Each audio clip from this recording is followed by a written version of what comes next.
People talk a lot about East Finchley for its Art Deco styling, and Finchley Central gets a lot of love as the local station of Harry Beck, designer of the tube map. But today I'm going to talk about the other Finchley station. Yes, it's West Finchley's turn. Like the other Finchleys, West Finchley is on the High Barnet branch of the Northern Line in North London, but it's undoubtedly the odd one out. It's smaller and quieter than the other two, being just past the junction for Mill Hill East. It's also the newest of the three. Now, new on the London Underground is very much a relative thing. West Finchley opened on the 1st of March 1933. But the other Finchleys opened in the 1860s, so compared to them, a station that's not even hit a century old is a spring chicken.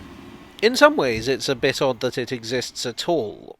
So what happened was that a company called the Edgware, Highgate and London Railway planned a line from Edgware to the Great Northern Railway's main line at Finsbury Park.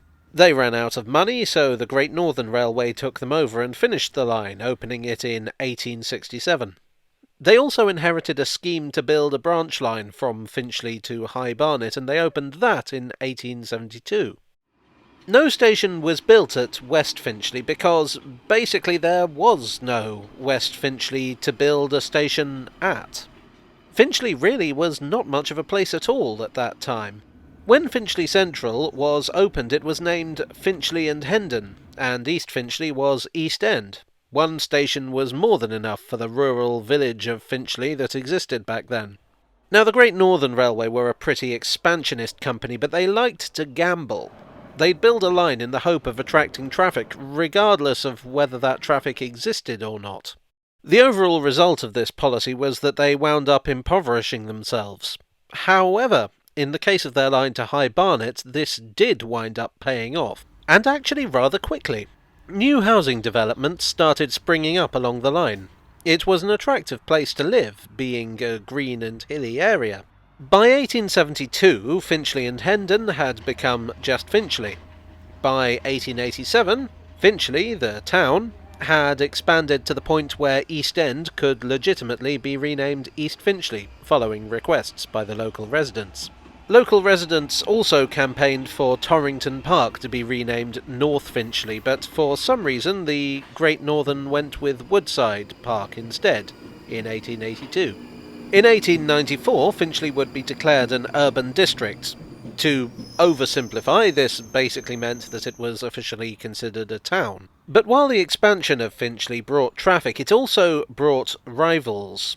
Buses and trams arrived in the early 20th century and began snaffling passengers with their lower fares, resulting in a fairly considerable decline in passenger numbers. Then, in the early 1920s, a new challenger appeared over the horizon in the form of the London Underground. The Hampstead Tube, as it was known back then, was extending from Golders Green to Edgware, directly horning in on the Great Northern Railway's racket. That's a technical term, by the way. The completed line would open in 1924, but not before the line to High Barnet received a shake-up. Remember how I mentioned that the Great Northern Railway ended up as quite a poor company? Well, they weren't the only company in financial difficulties following the First World War.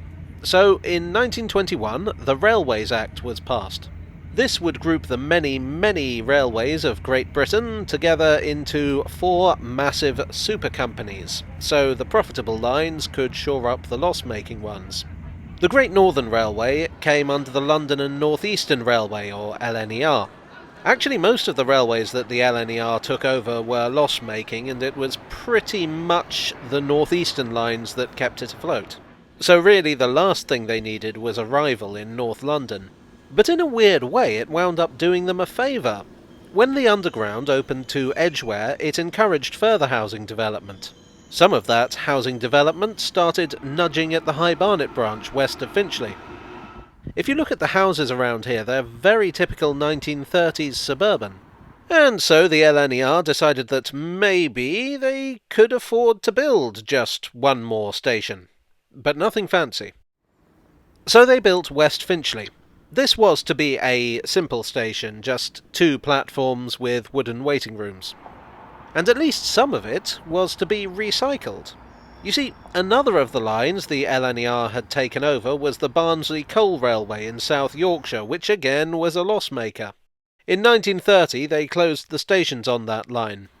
The story goes that the footbridge at the closed Rye Hill station was brought down south and installed here at West Finchley.